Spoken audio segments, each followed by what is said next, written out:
So since the Fed is going against what they said they're going to do, so they said they're going to do 7 interest rate cuts.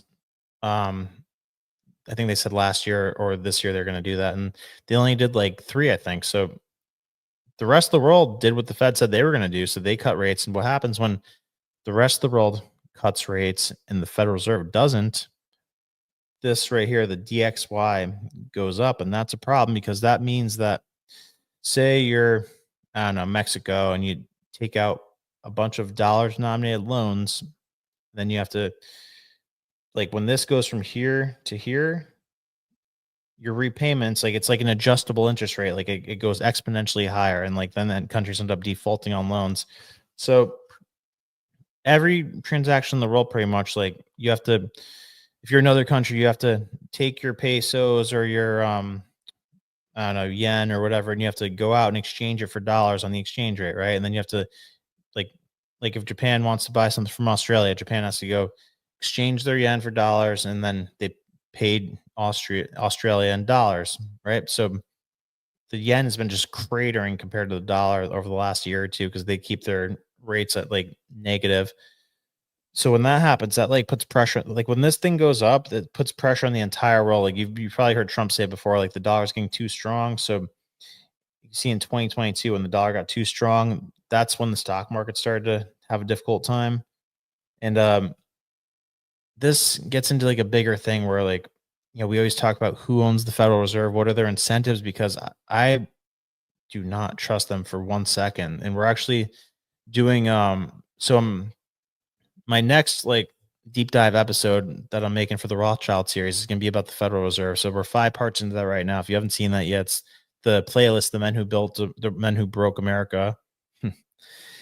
So, um, right now, the book of the month from my book club, we're reading a book called "The Federal Reserve Conspiracy" by this guy named Eustace Mullins, who's a beast, and he talks about like the real ownership of the Federal Reserve. And like the reason I'm talking about this is because like you have to wonder what Jerome Powell's incentives are, because he's like pretty much did everything in his power to help out Biden to make things easy for Biden. And they made things easy for Obama during Obama's administration. I'll actually show you a chart of that. So I've shown you guys this before. So this is the Fed's balance sheet. This is how many mortgages or bonds or US treasuries the Fed owns. And when they buy these things, it pushes the interest rate down and eases the economy, right? So when the rates go down, it makes money cheaper. It makes people spend money more. It makes money, people want to buy assets, right? So 2008, to take pressure off the economy, they bought a shit ton of mortgage-backed securities and US treasuries, right? So it's like the first real use of this program. Then in 2016, right when Trump gets elected, this number starts going down for the first time. Then it goes up when COVID happens in a big, big way. And this actually right here, this is why. So in 2022, we had like crazy inflation. So they started to taper this off. And this spike right here, you'll remember this was that banking thing that what the hell was it? That banking crisis that happened in March of 2023. So they started a new program that they put a different name instead of quantitative easing. I think it was called the what the hell was it? The Bank Term Funding Program. That's what it was called. They called it a whole different thing, but it's quantitative easing. That's what it was. So they build these banks out like through a like tricky terminology.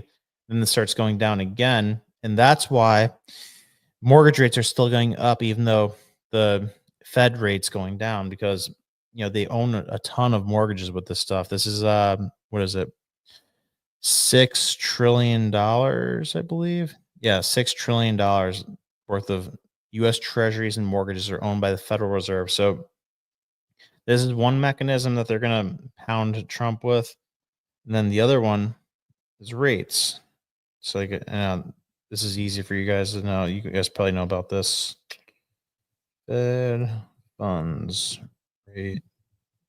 You may have heard me talk about this before, but can't talk about this one enough. So look, so ready?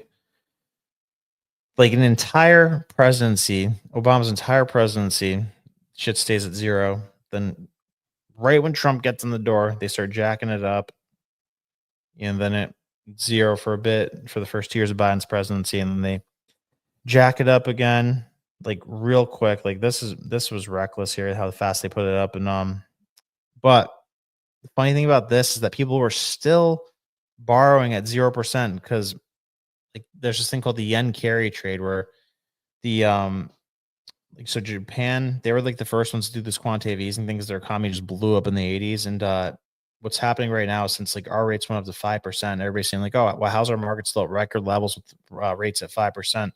Like, maybe it's because of the 6 trillion that we pumped into the economy, or other people speculate that it's because of this thing called the yen carry trade. So Japan interest rate.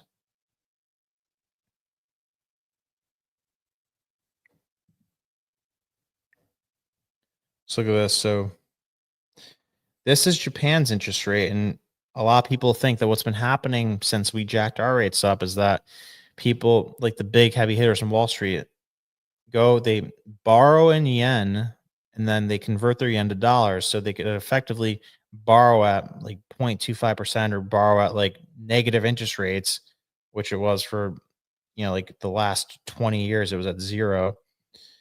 And then, so look, you remember there was like a little bit of some market turbulence a few months ago. It was because the rates went from, I think it was like 0.10% to 0.25%. And that just like blew up our market for a day or two because people borrowed in that. And then, like when it goes up unexpectedly, because they expected this to stay the same for a long time, then it just blows everything up. So I know it's a lot of crazy talk there, but uh, I think that Jerome Powell is trying to make conditions difficult for Trump because the the tariff things are already difficult enough, but like to make the dollar stronger than it needs to be, then that's going to make that even more difficult because you need the dollar to be a bit weaker for the import export stuff to be correct. Oh, thank you, Sasquatch. I appreciate that.